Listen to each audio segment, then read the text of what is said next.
Hello everyone, thanks for visiting my YouTube video.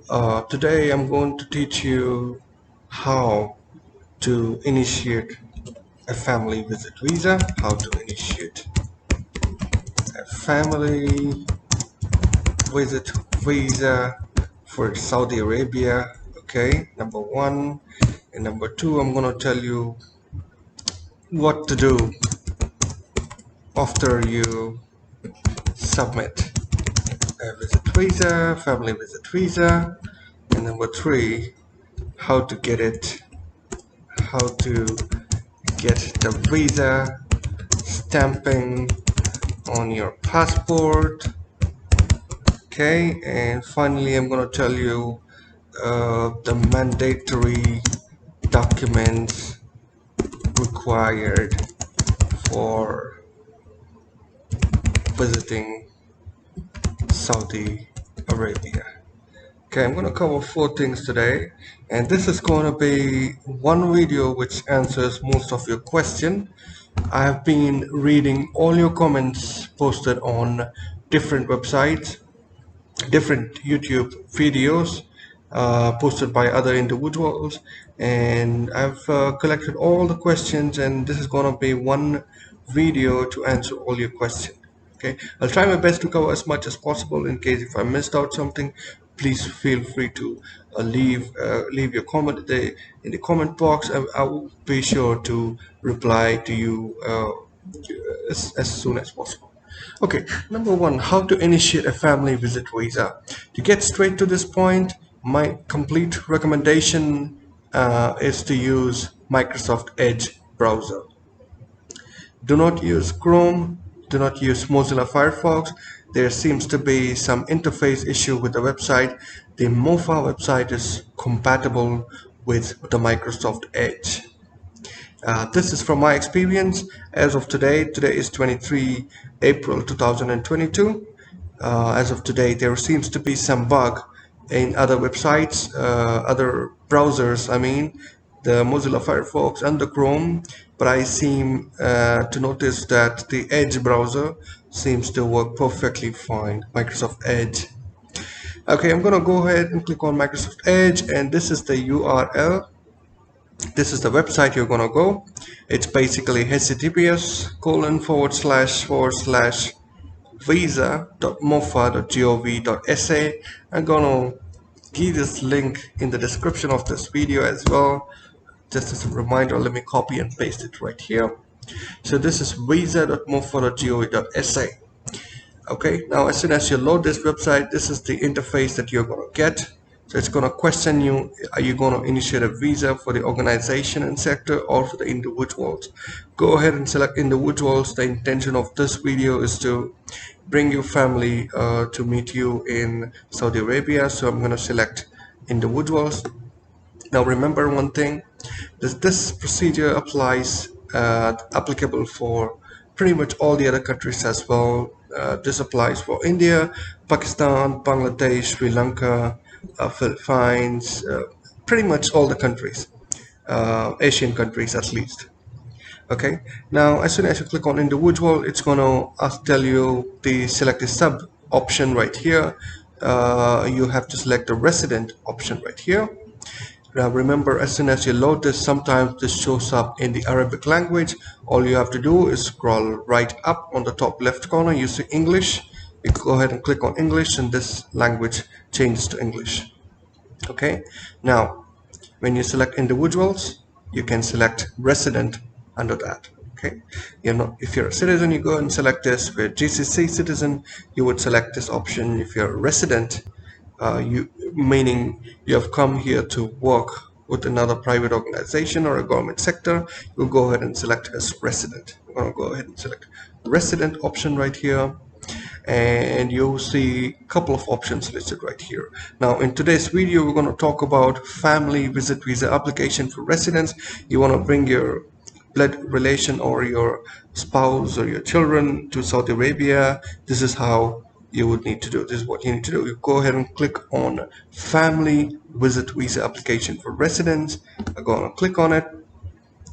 Now I also noticed one more thing. This website keeps changing itself to Arabic in few browsers. Like I said, if it happens, don't worry. You have to just go up on the top right corner. You see an English option right here.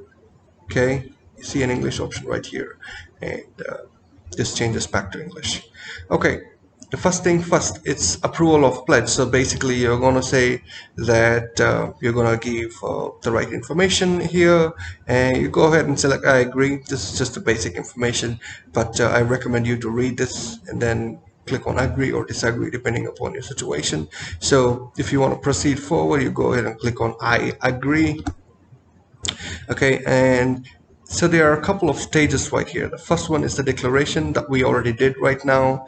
The second one is basically the personal data and demand data, the visitor data, and the application offer. It looks complicated, but trust me, this just takes 5 to 10 minutes. And another big recommendation to you is if you're going to invite your spouse or your children or your blood relation to the Saudi Arabia, it's recommended that you take a copy of their passport and keep it handy while you're registering when you're trying to book visa for them, because it's going to ask few information from the passport. Okay, now resident number. In the resident number, you're going to type in your Iqama number right here, and in the end date is basically the Iqama expiry date. For example, I'm going to type in my Iqama number here, and expiry date is basically it's going to ask you in the Arabic calendar. So my recommendation is there is a converter here, date converter. You can go ahead and convert. I'm going to also put this link over to you in the video description. This is going to be a little handy to you. It basically converts the Gregorian calendar to the Hijri calendar. Okay, so you put your expiry date right here, and then it's going to give you the Hijri date. You just have to copy paste or select the date randomly from here and move forward. Okay, and I'm gonna just select something in random here and move forward. Okay, I just selected my Iqama number and the date that is supposed to be the expiry date, and I clicked on next, and that personal data is completed and move forward to the demand date. So in this page, again, pretty much basic information. You're going to select your nationality right here and your mobile number. So it's going to be your mobile number, 5302, and your email ID. You can select your email ID right here, and the address. So basically the place where you're staying right now. If it's Jeddah, you can type in Jeddah, or if it's Riyadh, you can type in Riyadh, depending upon the situation. And finally, the visa number. So visa number is basically in the passport. You know, the stamping that you got in your passport, there is a visa number right there. You can copy and write it in this field. Okay. Now the employer information is populated automatically. You needless to do anything. I'm gonna go ahead and click on next right here. Now all you have to do is follow the instructions step by step, and you will not get stuck anywhere. Okay, now in this field you're basically going to add the addition right here. So addition field enables opens up a form, and then it's going to ask you whom do you want to invite to Saudi Arabia. Is it your spouse? Is it your children? Is it your blood relation, your mother, your father, your mother-in-law, your father-in-law, your sister, etc. Okay. Now, so before you do that, you can also go ahead and click the CAPTCHA. You can type in the CAPTCHA code in this field right here, and the purpose of visit. Maybe you can give family visit visa if it's a family visit visa, and then you will give the CAPTCHA code right here. So refresh it and give a CAPTCHA code 526292. Okay, I'm going to click on addition. Now this is going to be a pretty basic details that are required to be filled in right here. Nationality, select the right nationality. If you're an Indian, you select Indian, otherwise you select Pakistani, Bangladeshi, Sri Lanka, etc. So I'm going to select India from the list, and it should be India. okay, and your first name, father's name, grandfather's name, last name, okay, and the place of birth. So this is as per the passport, okay.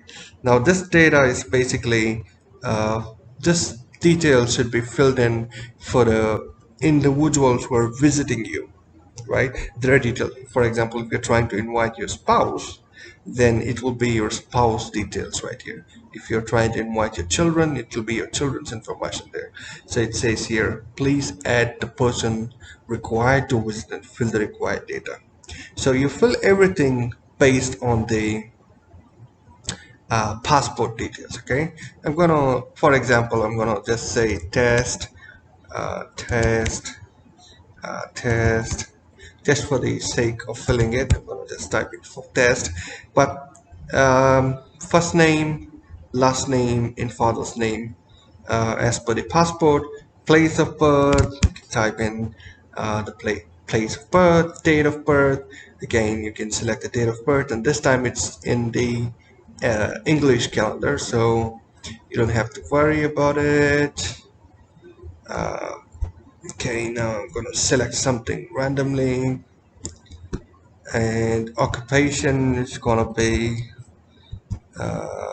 from the list. Okay, female or male, it's female, and occupation. Yeah, I noticed something strange here. Occupation field doesn't seems to be editable, but it also seems to be mandatory, because when I submit it, it's gonna say fill in the occupation. So I found out a way to handle the situation. What I did basically was I went into Google. I went into Google right here, and then what I did was Arabic, now English to Arabic language translator, and I typed in house wife, okay, and I got this Arabic meaning of housewife. I basically copied it and tried to paste it here and move forward. Okay, so that's what you do. It's not editable and you cannot type anything, but you can copy paste it. So that's the way you can deal with the situation. And email, you can select your email, okay, and mobile number. You select the mobile number of the country code in the beginning, and your mobile number, okay, and relationship, it's gonna be your wife, daughter, mother, mother of wife, others, etc. So this time inviting my spouse, I'd select wife. uh, Religion, if you're a Muslim or a non-Muslim, you can select it appropriately. And finally you have the passport data right here. um, okay, so there are a few fields here which is not converted to English language, but let it leave as is. If it's so in the passport data, just leave it as is. This is the Microsoft Edge browser, but if you see this in the Chrome browser, you're going to see a different field here. If you see it in the Mozilla Firefox browser, this is a little different. Anyways, so passport number, you type in your passport number and the expiry date. Okay, this is pretty much basic information, so don't have to need anyone's help to register here. Passport release date is basically passport expiry date. Like I said, in the Chrome browser it's different words, in the Edge browser it's different dates, different words, so it's basically expiry date. Okay, this is the passport release date. I'm sorry, passport release date is the passport issue date. When was it issued? Okay, so I'm gonna say 2019 24, and passport issue in place. You can select the passport issue in place. For example, my passport was issued in Bangalore. And finally, visa date Is it gonna be a single entry or a multiple entry? My recommendation, select multiple entry. The fee for single multiple remains the same, so you can select multiple entry. It's a benefit if you select multiple, so the individual can enter in and exit out of Saudi Arabia multiple times. Arrival, where are you arriving from? One thing I noticed, if you're booking this from India, there are two options. One is Mumbai and another one is New Delhi. My recommendation is go ahead and select Mumbai, because the price for visa stamping is comparatively less in Mumbai when compared to New Delhi. Uh, it was around 11,500 INR for Mumbai, and for Delhi it was 13,000 INR. So go ahead and select Mumbai. I mean, if you're booking this from Delhi, maybe you can select Delhi, but apart from Delhi, if you're anywhere else apart from that particular place, you can select Mumbai. And the validity per day is basically you select 365 days, the visa validity becomes 365 days. And length of stay per day, it's by default you have to select 90 days. So every 3 months you can renew the visa from the option. Okay, now I'm going to click on addition. Now one entry is already added. Okay, this is one individual you're trying to invite to Riyadh or Saudi Arabia for that matter. Now if you want to invite your child, your mother, your father, etc., you can click on addition and you can keep adding the same way. Once you add all this once you add all the required information, you have to go ahead and click on next basically. Okay, now this is supposed to be next, but in this it says conservation. Don't worry, we're not going to click on previous, so it's definitely going to be conservation. Okay, now the captcha code might have expired by this time. We're going to refresh it and type in the captcha code again, 260227. Okay, and gonna click on next. Okay, welcome the State Department Unified. What's this? Go back. So we basically submitted the personal data, the demand data, the visitor data in the application offer. We basically submitted all the information. So what happens is once you submit that form, you have to take a printout and give it to Chamber of Commerce. So there is a Chamber of Commerce office in Riyadh. So basically it's a $35 fees that you have to give them, so they will apply a seal on your visa. So you can track it online. You can track the visa online from the MOFA. Okay, from the MOFA website. Once you once you submit the visit for a visa for Chamber of Commerce. Okay. Now, usually your employer, the company whom you work for, they are going to help you get the Chamber of Commerce stamping on your visa, and it takes 3 working days to get the Chamber of Commerce. So once you give it to them, you can track the status online, the application number, the ID number, and the captcha. Okay, 5557. Now you're going to type in the application number, the application you just submitted. Once the MOFA is done, once the Chamber of Commerce is done, you will be able to find the visa clearance basically from here. Okay. Now, what happens after you submit uh, the visa and once the Chamber of Commerce is done? So you will have to contact a travel agent back in India or in your home country. Why?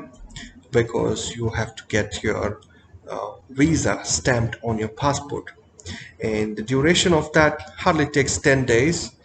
Within 10 days your stamping will be done, and then the passport will be couriered back to you, your home, and you can carry that to for traveling. So there are some good travel agents in India, and in case if you need any suggestion, let me know. There are some genuine travel agents who can help you get the stamping done. All you have to do is you have to courier your original passport and a soft copy of your Iqama, the person who applied for visa, their Iqama, right? And two information, right? And then number three, you need to send a white background photograph, 4 copies for a white background photograph, and the fee, you can pay the fee online to him in his the travel agent's bank account directly. Okay, and it will take 10 working days. After 10 working days, you'll get the passport and visa. So once you get the passport and visa, go ahead and book your flight ticket. Okay, so that was part one of it. We discussed how to initiate family visa and what to do after submitting a visit visa, and how to get a visit visa stamping for your passport. These three are done. Now, number four, mandatory documents required for visiting Saudi Arabia. Okay. Now, the mandatory documents basically are number one, you need passport, original passport while traveling. Okay, and number two, you need a visa copy, okay, which is already there with you.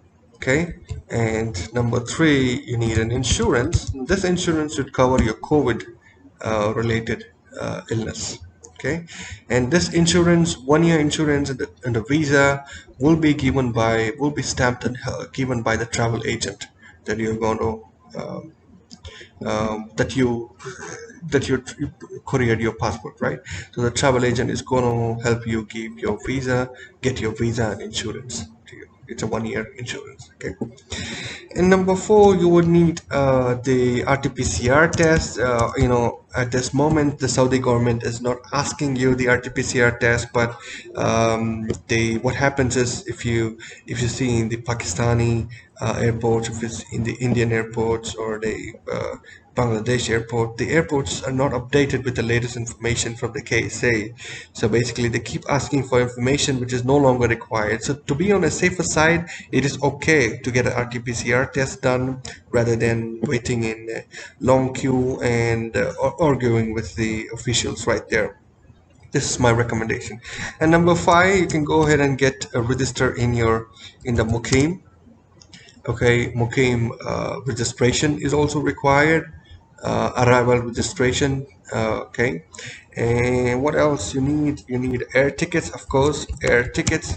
And now for few airports, they're asking to book a return ticket. Don't worry, your return ticket can be booked as a dummy ticket. Okay, you don't need to pay a single rupee or a single penny for that. Only you have to book the onward ticket, and return ticket can be a dummy ticket. I will tell you how to book the dummy ticket. Okay, and finally you need I think pretty much it: original passport, visa, insurance, RT-PCR, test report, Mukim. Yeah, it's also good to carry the COVID certificate, COVID vaccination certificate. Okay, vaccination certificate. Okay, and Mukim and air tickets. Okay, now let's talk about the Mukim registration, Mukim arrival registration. Now, as of today, in fact, as of yesterday, if you have taken COVID vaccination, you would not be able to register in the Mukim, since the Mukim is asking for the 3 dose of vaccination. Now, my suggestion is go ahead and go to Mukim registration. Okay, Mukim arrival registration. Okay, and now, the good news is Saudi Arabia no longer asks you to quarantine yourself after you visit, and they're not asking for RT-PCR test. So it's been relaxed right now. But Mukim arrival registration seems to be still mandatory. from the airlines, and also when you enter Saudi Arabia. So my recommendation basically is go to arrival registration service. I'm gonna copy this link and paste it in the video description as well. Okay, click on start registration. Now this is the page it's going to open up. If you're a visitor, if you're coming on a visit visa, if your family is coming on a visit visa, so you're going to select vaccinated visitor. Okay, I'm going to select vaccinated visitor, and departure country from where you're coming from. I'm going to select India. If you want to select Pakistan, Bangladesh, Sri Lanka, anything as per your uh, need here. Nationality, India. Okay, and then visa number, you select the visa number that has been stamped in your passport recently. You're gonna click on I'm not a robot, and click on verify, and this is the information which shows up automatically. And you select the airlines right here. For example, I select Air Arabia, and maybe the flight number, type in the flight number, and arrival date. Maybe I'll select the arrival date as 25 April, and arrival destination. I would select Riyadh just for example, and vaccination doses. So here it begins. You know, either it's one dose, two dose, or three dose. You can select one dose only if you have been vaccinated with this manufacturer, Janssen vaccine, not me. If you can select two dose, you have to select the appropriate. If you have taken Covishield from India, so manufacturer of Covishield is Oxford AstraZeneca vaccine. This is the manufacturer of Covishield. Okay, and verify. This keeps coming up, so you need to keep verifying it as long as you're there in the page. So select Covishield, that is Oxford AstraZeneca vaccine, and then you scroll down, dose date. Dose date you select as the first dose may be on um, May 25, 2021. Dose country, I select India. Okay, and vaccination type, this second dose, again Oxford AstraZeneca if it's a Covishield, and dose date, um, this is gonna be 2021 on August.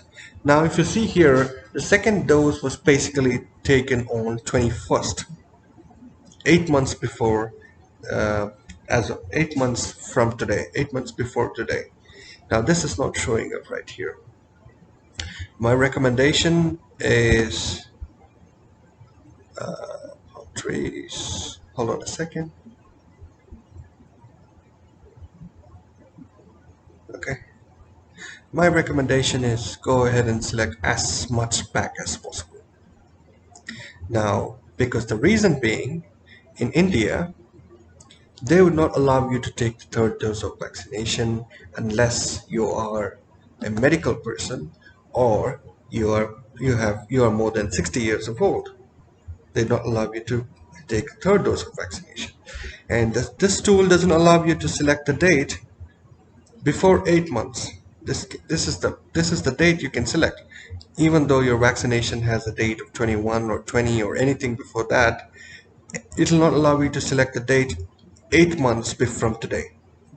That's the issue we have in Mukim. But my recommendation, go ahead and select as much back as possible, as much back data as possible, and move forward. Dose country again, India. Now, if you need a detailed video about it, I'm happy to make it. Please let me know. Again, okay. This keeps expiring. Traffic lights, traffic lights, traffic lights, traffic lights. That's it. Okay. Okay, now I'm gonna select I'm not a robot and I acknowledge. Oh, how many times, for God's sake. I acknowledge, and you go finally click on submit. Once you click on submit, there's gonna be a PDF document generated right here. Print it and keep it handy. Okay, this is about the Mukim registration. Okay. Okay, I think that's it about this video. Stay safe and happy journey.